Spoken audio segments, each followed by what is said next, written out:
안녕하십니까. 87연구소 방송 묵계 이상원입니다. 오늘은 팔체제에 관한 터무니없는 황당한 주장을 바로잡는 내용으로 방송을 진행하도록 하겠습니다. 사상과학계의 주장과 달리 태양인 금체질이 가장 많다는 점은 이제 점점 상식이 되어가고 있습니다. 하지만 안타깝게도 팔체질 의학계에서는 태양인 금체질은 절대 고기를 먹으면 안 된다고 주장합니다. 너무나 황당하고 이해할 수 없는 이야기입니다. 그렇게 말하시는 분들께 한번 물어보고 싶습니다. 태양에는 육류 소화에 꼭 필요한 쓸개즙이 나오지 않습니까? 단지 태음인에 비해 상대적으로 적게 나올 뿐이죠. 그럼 적게 먹으면 되는 것이 아닐까요? 자, 그리고 치아 구조를 봐도 그렇습니다. 태양에는 고기를 먹기 위한 용도인 송곳니가 없습니까? 곡물을 빻기 위한 어금니, 채식을 위한 앞니, 육식을 위한 송곳니가 있다는 것은 인간이 잡식 동물이라는 것을 말해줍니다. 그런데 태양에는 육식을 하면 안 된다니요. 이게 무슨 회개한 주장입니까? 인간은 어떻게 초식동물 태양인과 육식동물 태음인, 잡식동물 소양인과 소음인으로 구분한다는 말인가요? 이런 진화론도 창조론도 모두 부정하는 국적 불명의 어이없는 주장일 뿐입니다. 이뿐이 아니죠. 단백질이 우리 몸에서 얼마나 중요한 역할을 하는지 제대로 알고 있는지 모르겠습니다. 설마 콩과 어류로 육류 단백질을 완벽하게 대체 가능하다고 생각하시는 것은 아니겠죠. 자, 콩은 체질 적합도도 따져보아야 하지만 필수 아미노산이 매우 부족합니다. 또한 어류는 단백질 함량이 생각보다 많이 낮습니다. 그래서 콩과 어류만으로는 필수 아미노산을, 단백질을 보충하기가 힘듭니다. 어렵습니다. 그런데 안타까운 것은 팔체질을 처음 접하는 많은 국민들이 태양인 금체질이 육식을 하면 심각한 문제가 생긴다는 팔체질 한의사들의 말을 철석같이 믿고 있다는 점입니다. 인간의 장부 구조와 생리를 전혀 이해하지 못하고 영양학적인 최소한의 지식도 없는 엉터리 주장인데도 말입니다. 이러니 한의학계가 양의사들로부터 인정을 못 받고 있는 것이 아니겠습니까? 궁극적으로는 국민들의 건강을 망가뜨리는 일이니 또 다른 형태의 혹세무민이 아니고 무엇이겠습니까? 그런 주장에 대한 반박절은 끝없이 많습니다.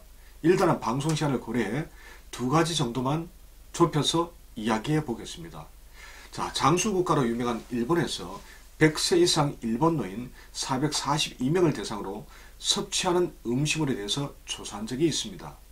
자, 그 결과 남성은 100%, 여성은 80%가 매일입니다. 매일 동물성 식품을 먹는 것으로 나타났다고 합니다.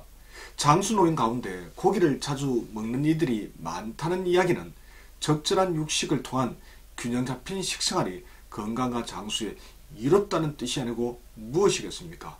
그렇다고 해서 일본인들이 육식이 이로운 태음인 체질이 다수라고 오해하지는 마십시오. 일본인들은 거의 대부분 태양인과 소양인입니다. 자, 이에 대해서는 누구라도 반론을 제기한다면 언제든지 논쟁할 자신이 있습니다. 참고로 이와 관련된 이야기를 두 편 소개해 드리겠습니다. 87나라 연구소 블로그에 찾아보시면 이런 글이 있습니다. 박항서 베트남 축구 아시안컵 승리할 수밖에 없는 절대 비밀. 또 한편입니다. 팔체질 건강법 과도한 팔체질 섭생은 효과보다 부작용이. 이 두 편의 글을 읽어보시면 제가 한 이야기를 좀 더 자세하게 이해할 수 있을 겁니다. 자, 어쨌거나 균형 잡힌 섭생이 얼마나 중요한지 다소나마 이해할 수 있으니 그거 한번 찾아서 읽어보시기 바랍니다.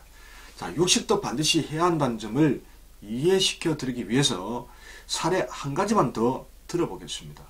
스님들은 종교적인 이유로 육식을 하지 않습니다. 맑은 공기를 마시며 음식을 절제하고 평생을 불도에 정진합니다. 그렇다면 속인에 비해 훨씬 건강하고 장수해야 하지 않을까요?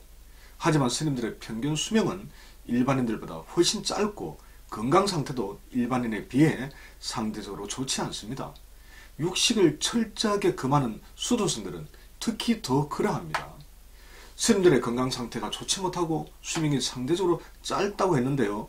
이는 바로 동물성 단백질을 섭취하지 못해 발생하는 영양의 불균형 때문일 가능성이 매우 높습니다. 그럼 동물성 단백질을 반드시 섭취해야 하는 이유가 무엇일까요? 섭취하지 않으면 대체 어떤 문제가 생긴다는 것일까요?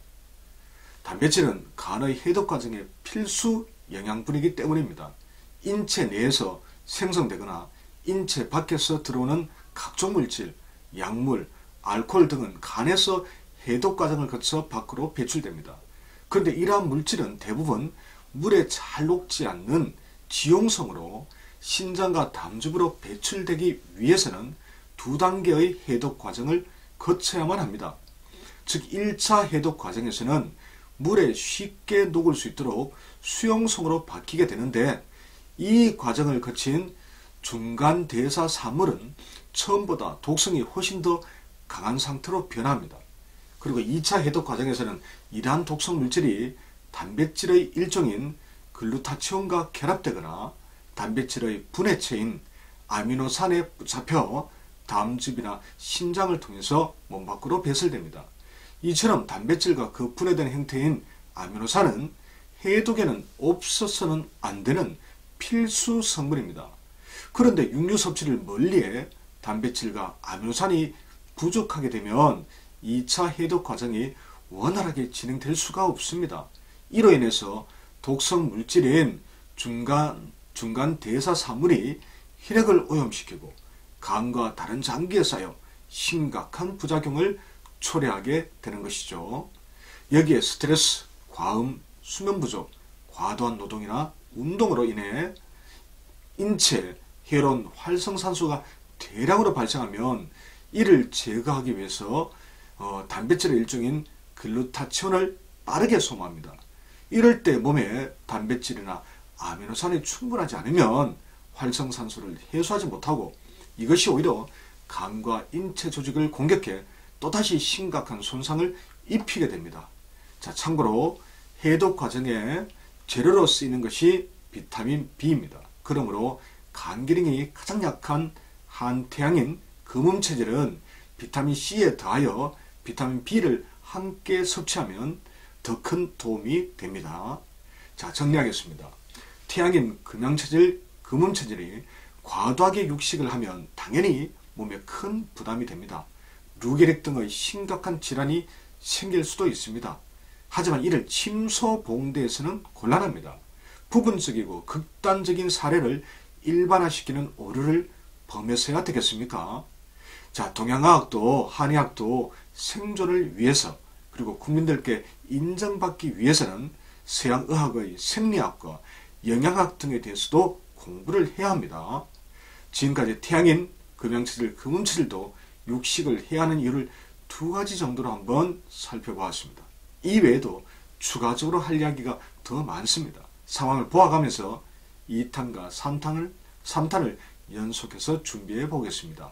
그럼 다음 방송에서 다시 뵙겠습니다. 지금까지 87 영수방송 묻게 이상은이었습니다.